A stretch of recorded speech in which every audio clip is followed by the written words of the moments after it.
E nós vamos receber aqui conosco agora a Luciana Chong. A Luciana é diretora do Datafolha. Oi, Luciana, muito bem-vinda a Poder e Olá. Mercado.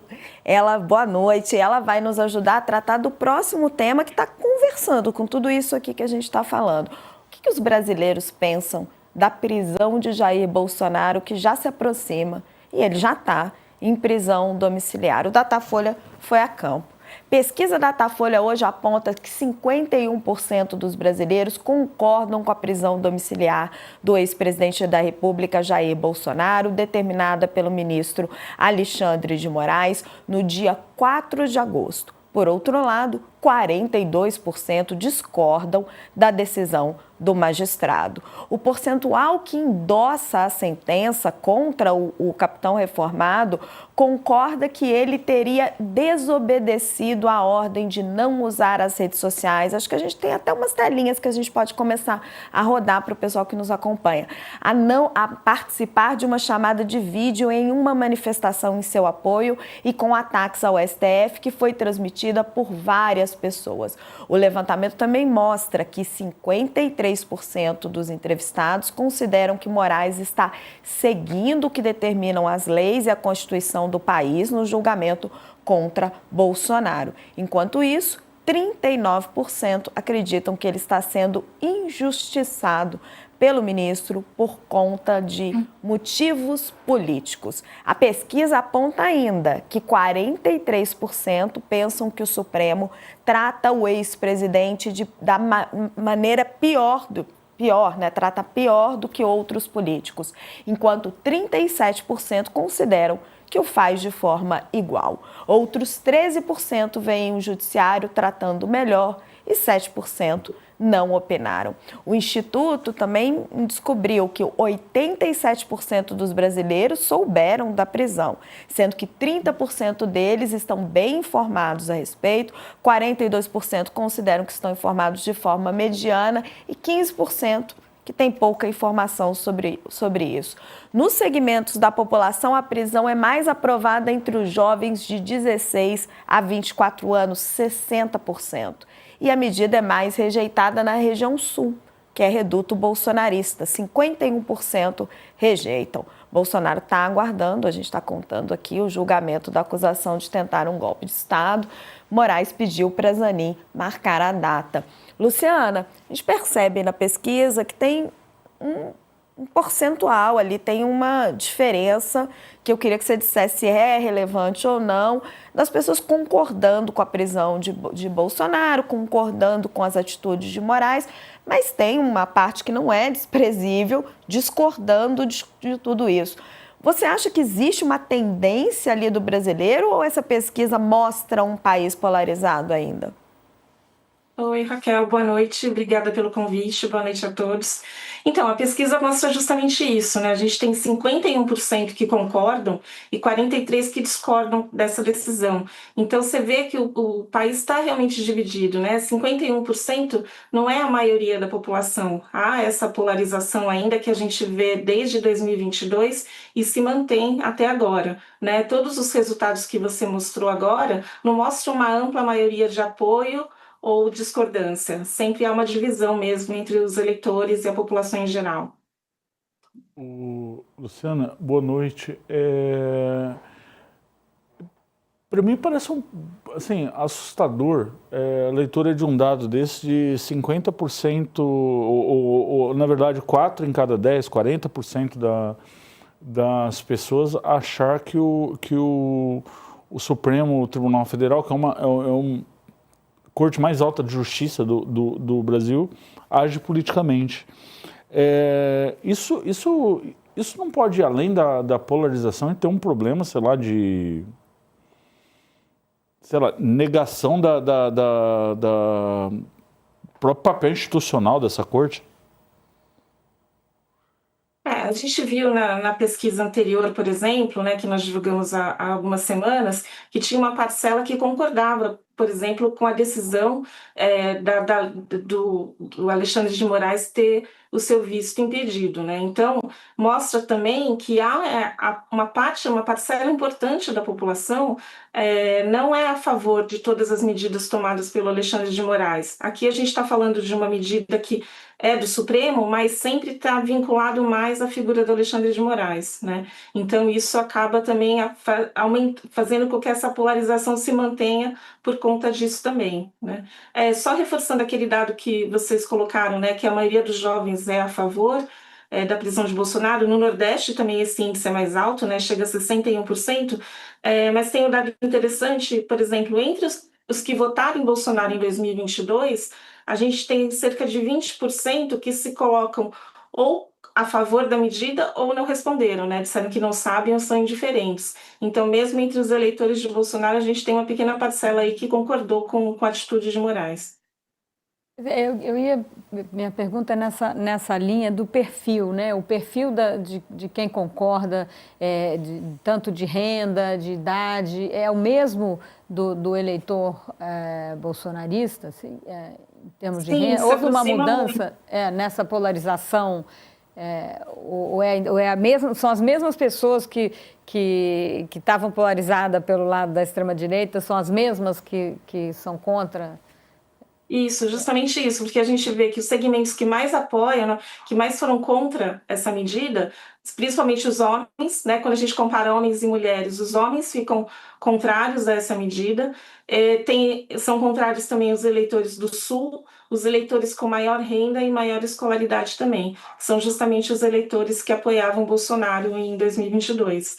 Então, ele mantém, né, esse grupo de eleitores por outro lado, a gente viu, por exemplo, a avaliação do presidente Lula, né, que se manteve estável e não conseguiu ainda ter uma aprovação maior justamente nesses segmentos também que seguem apoiando o ex-presidente. É impressionante, né? O tempo passou, quase 3 anos de governo, e parece que nada mudou na percepção da opinião pública. Gente, um rápido intervalo aqui em Poder e Mercado, mas fica com a gente porque a gente vai continuar discutindo com a Luciana essa pesquisa e o que ela sinaliza para frente, né? Para 2026. A gente volta já já.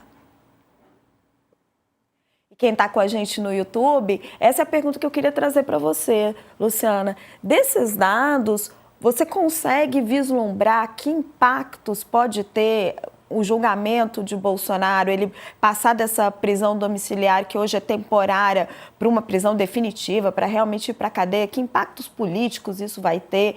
Que impactos isso pode ter nas eleições de 2026? A gente fez, né, na última pesquisa, então a gente já tinha um percentual também dividido da população que apoiava a prisão de Bolsonaro, né, em relação a esse julgamento que ele ainda vai ter. Então a gente tinha 48% que achavam que ele deveria ser preso e 46% que não deveriam, né, então a mesma polarização. E aí, quando a gente perguntava, mas e aí, você acredita que isso vai acontecer ou não? 40% acreditavam que isso iria acontecer e 51% que acreditavam que isso não aconteceria, né? Então, o que a gente percebe é que, mesmo que isso aconteça, né, mesmo que tenha essa prisão, como a gente está vendo agora a prisão domiciliar, ou mesmo que aconteça a prisão por causa desses outros processos, ainda ele continua tendo um apoio significativo da população, né? Nas intenções de voto também se revela, né? Então a gente tem uma situação em que ele é colocado como candidato, né? Apesar de ele estar inelegível, mas para ter um contexto político a gente inclui essa situação, e ele tem uma força ainda, né? Ele continua forte como ele era no ano passado e nos últimos anos. E ele transfere esse voto, Luciana? Então, quando a gente pergunta, né, dos outros, se ele não for candidato, né, quem deveria ser, o Tarcísio é o principal nome, né, que os eleitores acham que, se Bolsonaro não for candidato, mesmo entre os eleitores de Bolsonaro de 22, apontam que Tarcísio deveria ser esse candidato. Depois vem Michele e, por último, os 2 filhos, né, mas então Tarcísio é apontado ainda como o melhor nome para substituir Bolsonaro.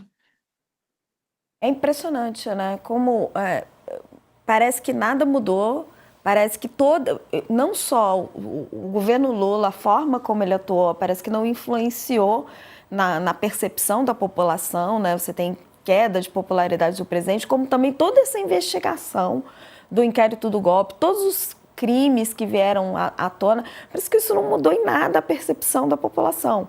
Quem já era a favor de Bolsonaro é a favor de Bolsonaro, quem já era contra Bolsonaro é contra Bolsonaro. A gente está voltando daqui a pouquinho do intervalo, a gente segue nessa discussão, vamos reunir todos os nossos públicos aqui, já estamos juntando todo mundo, para a gente tentar avançar nisso, né, um pouquinho. Poder e mercado... Vamos lá? Poder e mercado de volta do intervalo, a gente está discutindo essa cristalização da percepção da população brasileira. Não interessa se teve inquérito do golpe, não interessa se teve tudo que o governo Lula fez ou não fez, parece que está tudo no mesmo lugar. Mari, você tem pergunta? O Bolsonaro está exposto diariamente, né? Quer dizer, você acha que isso tem... Ele não sai da mídia pelo julgamento e o que dá arma para ele continuar nas redes e continuar nessa coisa da vitimização. Quer dizer, você acha que essa superexposição contínua do Bolsonaro ajuda a explicar isso também, essa resiliência? Acho que sim, né? Acho que até uma estratégia, né? Porque a gente vê que nessa pesquisa 39% acha que ele está sendo injustiçado, né? Que ele está sendo, Alexandre de Moraes está sendo movido por motivos políticos, né? Que é justamente todo o discurso do Trump e da família Bolsonaro. Então, acho que toda essa exposição, né, que teve, e até essa exposição, até o que levou para a prisão domiciliar, acaba contribuindo para essa parcela aumentar a defesa, né, em relação ao ex-presidente. Quero agradecer muito a Luciana Chong, que nos fez o favor de participar aqui de Poder e Mercado, aceitou o meu convite, já fazia um tempinho que a gente tentava, né, Luciana, que seja a primeira de várias participações aqui no nosso programa. Muito obrigada, viu, minha querida? Obrigada. Uma boa noite. Boa noite, obrigada. Boa noite. Graça, para a gente amarrar e fechar o programa, quer dizer que se Bolsonaro for preso, for para cadeia, não vai mudar nada em 26? Eu acho que não, acho que muda, né? Muda porque não, ele vai estar preso. Eu acho que as pessoas que desejam, que são adversários políticos do Bolsonaro, que desejam ardentemente que ele vá para a prisão, elas deveriam ter cuidado com os próprios desejos, porque ele pode se tornar um mártir, tá? Ele pode se tornar um mártir dos dele. Aconteceu isso com o Lula, tá? Na Lava Jato, tá? O Lula foi para a cadeia, quando ele foi solto, 20 meses depois dele ser solto, ele ganhou a presidência da República. É óbvio que eu não estou dizendo que as duas situações são iguais, porque isso seria uma leviandade, mas é sempre bom lembrar que você não apaga com uma condenação judicial o que torna uma liderança política de um determinado espectro importante. Mas nem por isso ela tem que deixar de ser julgada e condenada. Não. A lei vale para todos. A lei vale para todos, mas a política e o judiciário, eles não andam juntos. Não deveriam, pelo menos.